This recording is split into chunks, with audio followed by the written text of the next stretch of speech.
Hi guys and gals, and welcome to the newest episode of What's It Really Worth? The Expanse. The Expanse. So Rich, let's talk a little bit about The Expanse.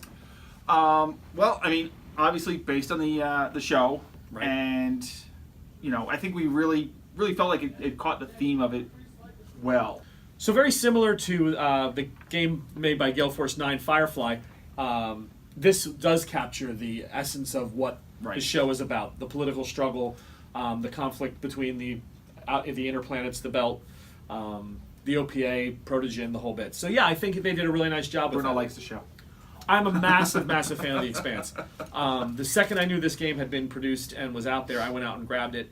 And overall, not too disappointed in it, but there are definitely some things that could have been better. Yeah, and we'll start talking about them right away. Yeah, so go ahead. You want All to right. take the first one? Yeah, I'll take the first one, and that's MSRP value. And I think, based on what a lot of people are saying online, they expected more component quality wise from the game. This is not a small one game company that put it out. This is WizKids that put this out, and the component quality isn't as good as other games of similar price point. The cardstock is a little flimsy. The art, probably the entire budget for the art was spent on getting stills from the show. Yep. The rest of the board is very simple and plain.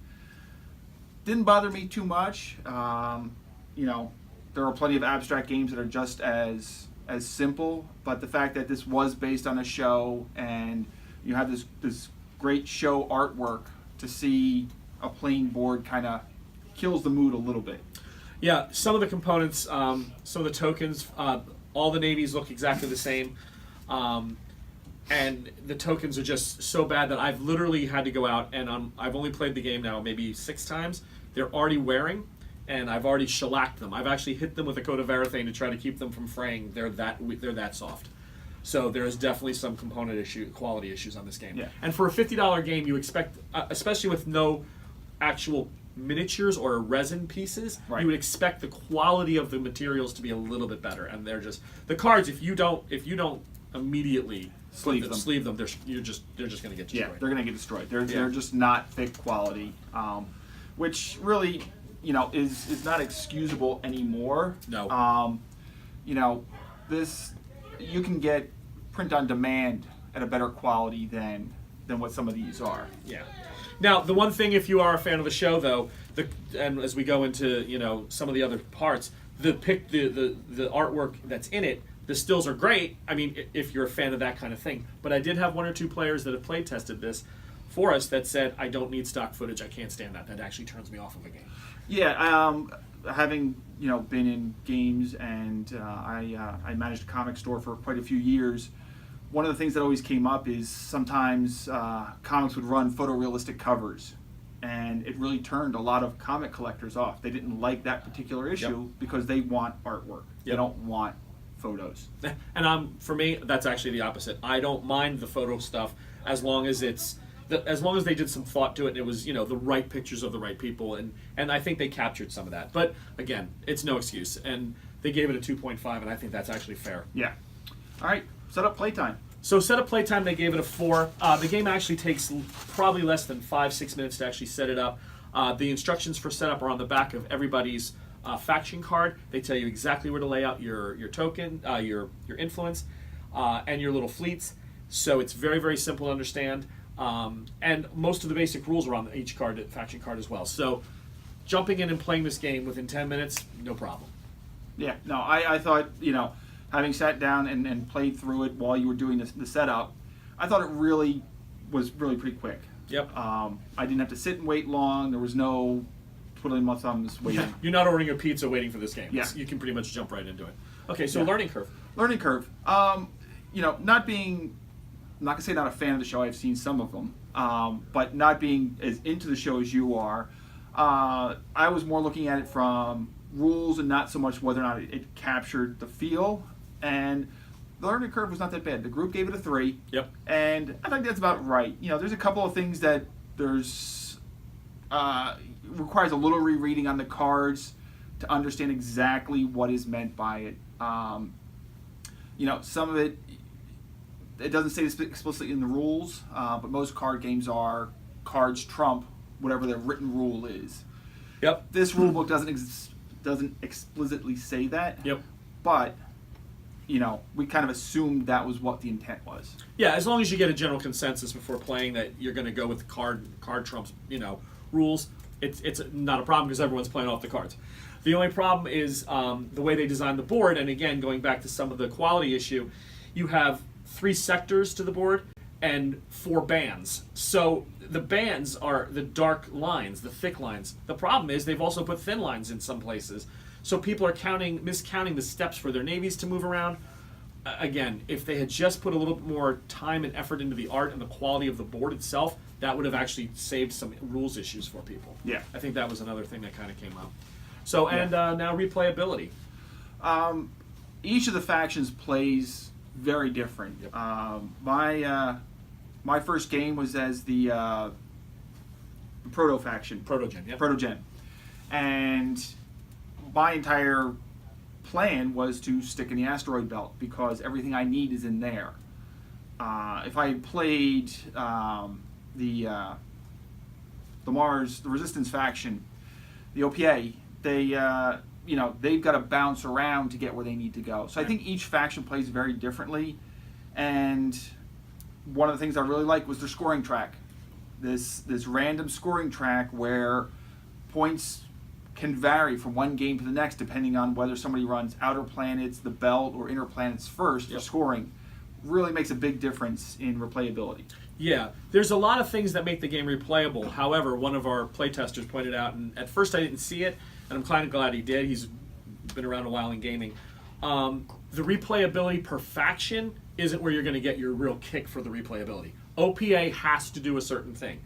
The Protogen has to play a certain way. Mars will rely on combat navy stuff.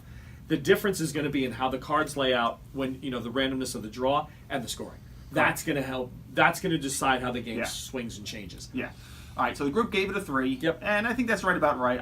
I might go a little bit higher on it, but I think 3's fine. Yeah, 3's with the way the game is set up. I think 3 is solid. If you went 3.5, I'm still good on that too. And then popularity of the genre, which this is a. What would you call this game? Area of control, definitely. Political intrigue. Yeah, and I think that one, it's science fiction.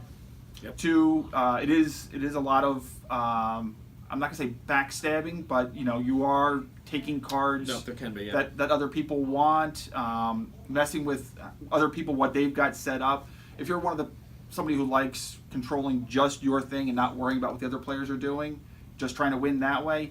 This probably not so much, but if you like the interaction with other players and what they've got going on the board, I think definitely that popularity is there. Yeah. And the group gave it a 3. And again, I think that's right in line with what I would expect. One of the other things that were really cool about it for the popularity of the genre as well, if you're a fan like me of the show and the card Miller comes up, for instance. You're going to be able to do it one of 2 ways. You can go and play the AP points to allow you to do certain things on the board for action points, but then each faction is listed on the card whether or not the card is valid for them. So, for instance, if I'm playing Mars and I grab the Miller card because 4 action points is really good, I can't use the event.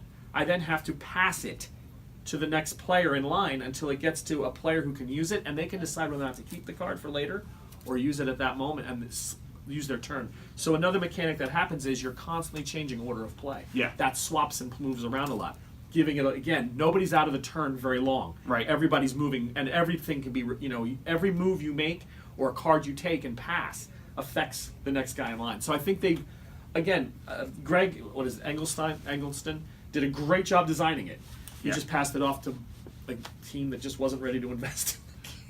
Yeah, and I think that's really what it was. I think WizKid really just starting to get into the board games, trying to capitalize on the popularity of board games, and they may not have wanted to commit the resources, especially when so much of their money right now is invested in the miniature games they do. Yeah.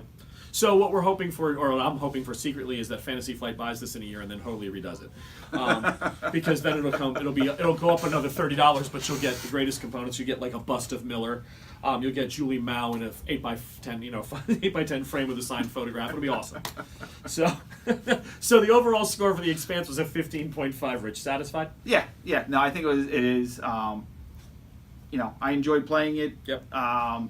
And what was price again? $50.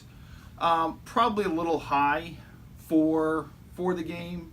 But I think, if you can get 3 or 4 games out of it, then... Oh, yeah, I think you'll easily get that. Yeah. Yeah, so, and again, total playtime about 90 minutes. Yeah. Once it's set up. And once you learn the first turn or two, I think it's about 90 minutes. Yeah. So, okay, so The Expanse. WizKids game. Again, overall 15.5. I think that's fair. Rich thinks it's fair. The playtesters thought it was right on. So, good game. Yeah. So overall, again, it's a little bit better than half. So Yeah.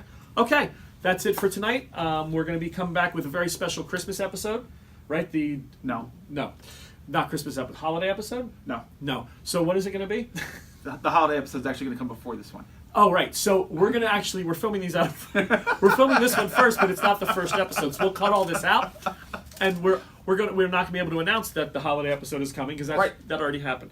But we are making major changes to the format of the show in January. Yeah. In January we're gonna make some changes. We're looking at the scoring. What can I say? No, they're out of. That's right. We're evolving. Yeah, we are evolving. So yeah. We've done these first couple of shows, and we thank the people that have watched them. We're learning what we're doing wrong, which is actually helping us learn what to do right. So we've had a lot of people come in and give us some criticism on things that would make the show a little bit more entertaining, more interesting, and we're listening. So we're going to be trying to really revamp the format, do actual videos of the playtesters as they're going along through the game and getting some quotes from them and comments maybe. Putting that all together for you and making the show a little bit more interactive. So in January, we're going to see WIRW come out with a new theme song, a banner finally, and we're going to dress the show up. We're looking forward to some big changes for the new year. Yeah. Good. Yep. Sounds great. Great. All right. We'll see you next time, and we'll see you actually in January. And if you're out there having have a great holiday, Absolutely. and we'll talk to you next year. All right. All right. Thanks. Thank Bye, you. everybody.